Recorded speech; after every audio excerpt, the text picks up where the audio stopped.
And slowly bow forwards, that you are rounding your spine all the way.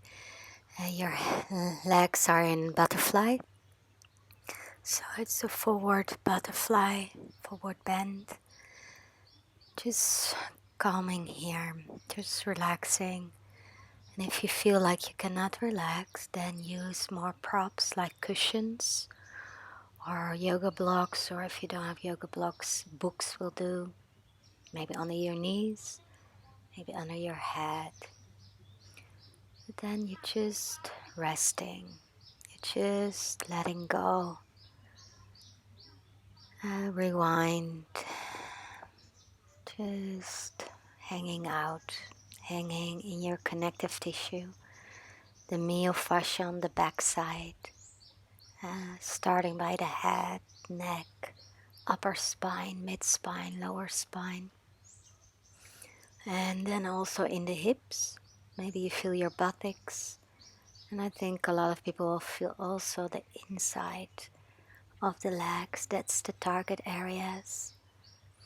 That's where you want to feel a deep, deep opener stretch. And if you don't feel anything, try to go deeper, but with no force. Just relaxing. Only using your own body weight, the gravity who's pulling the body down. Nothing else. No muscle strength. Just using the props to go less deep.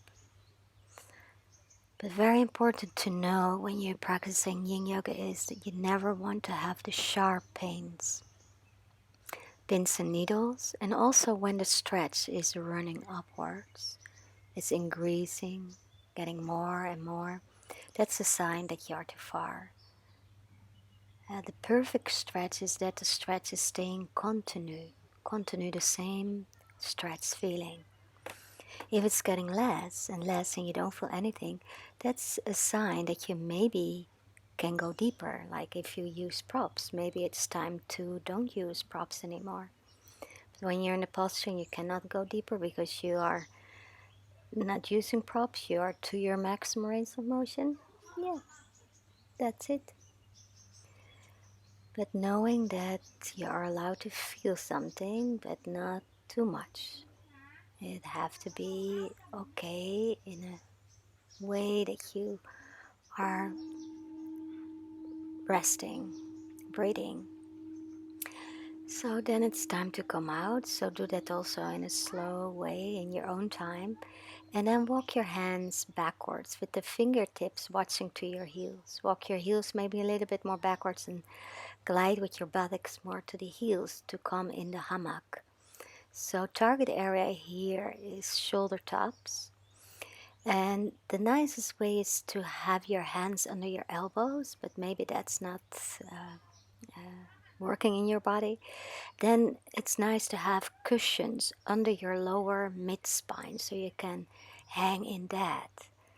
And then the arm muscles have less weight on it.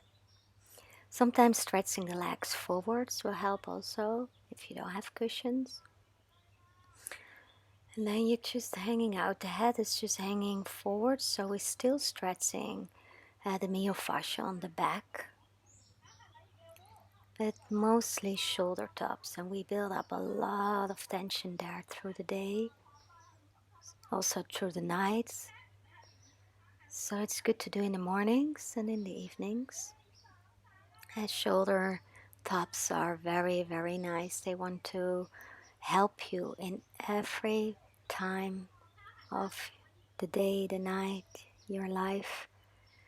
But with breathing, with relaxing in your breath, then they get it. Then they know, okay, maybe I don't have to help you. Maybe you can do it by yourself.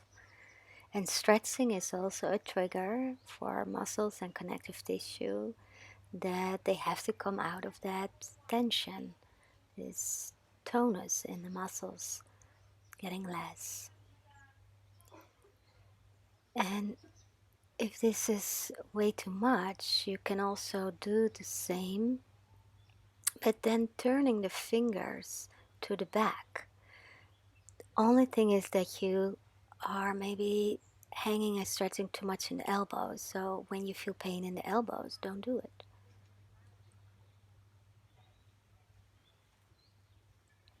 And then it's easier to walk with your hands more backwards, maybe the legs straight, and coming more deeper in the shoulders.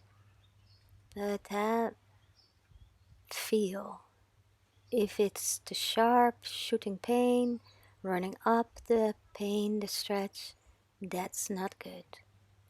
Just a nice deep stretch that you have the feeling, yes, this is what I need. Sometimes it's hard to really feel, to know where's your limits, what's good for you.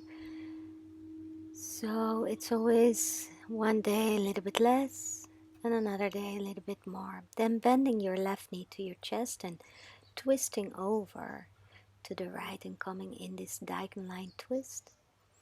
And the left arm way open. So you have this beautiful diagonal line from the right leg to the pelvis, by the belly, cross over to the chest, to the left side, to the left arm. So it's one diagonal line you're stretching in the body. We have one myofascia plate who's running from the inner legs over your hips and then crossing to the back, and that's very wide, and then it's run to the other side. So from the right side it runs over to the left and then comes over the left shoulder again in by the belly, and then it goes to the other side. So it's like a wrap around the body. And in this twist we're stretching that myofascia plate. Of course there's going on a lot in the spine too. The spine vertebrae and the little muscles and tendons and ligaments and fascia capsules around the vertebrae, especially in the upper spine. We create a lot of tension, and then when we're twisting like this, we're releasing that tension. So it feels most of the times great to do a twist, to let go.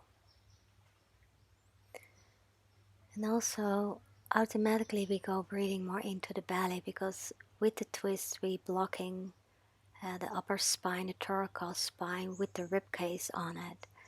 So it's harder for the body to breathe through the ribs. So it's really calming, this posture.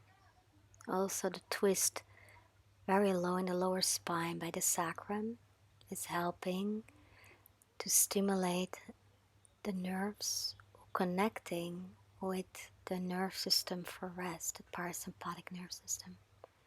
Also the twist very high in the neck area, especially in the atlas, where the neck goes into your head. It's a very important area to stimulating these nerves. And then you roll back, you come back on your spine. Maybe you like to lie down and feel, or coming right into the other side. So right leg to your chest, twisting over to the left, walk your left leg maybe a little bit more over to the right, and stretching your right arm wide open. Turning your head to the right side, to twisting high in the neck, because that's what we want, to calm, to prepare yourself for sleeping, or preparing yourself for starting your day in a more calmer way. But I think this class is really good for helping you to sleep better. First, working on the shoulders to release the tension there, and then working on the twist. And if we look to the energy system, to the meridians, in this twist we trigger all the 12 important meridians, but especially now because it's a diagonal line stretch what we focus on in this position of the twist.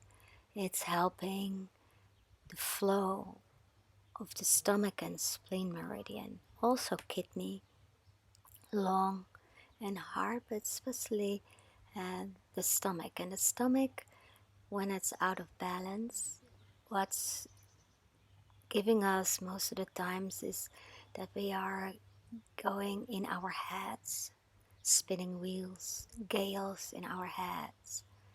And that's not nice when we have that, when we start to sleep. We start to think, and when we go sleeping, we have to go out of that high awareness in our heads. We have to go in the awareness of our bodies and heart, so that we can go more into the unconscious sleeping state. Yeah, so rewind, relax, letting go.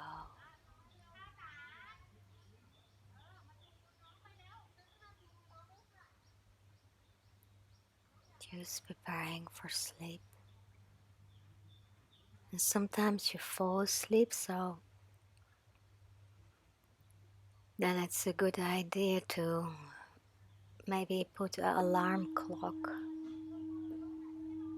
to wake up, to turn back, and now it's time to turn back. And then prepare the spine to bring the knees to your chest and make some circles. When you're in your bed, maybe it's not so nice to make the circles, and just bringing your knees to your chest.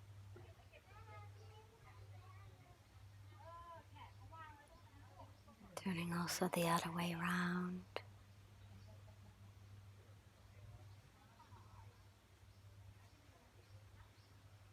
And then you stop, and then to open the hips a little bit, make mirroring circles, that both knees go out, away, then inwards, to the chest, out, away, inwards. Also the other way around, to the chest, away, to the outside, and back.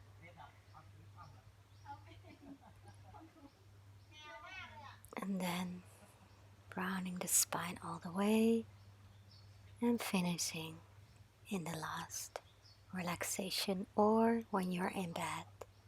Sleep well. Have nice dreams.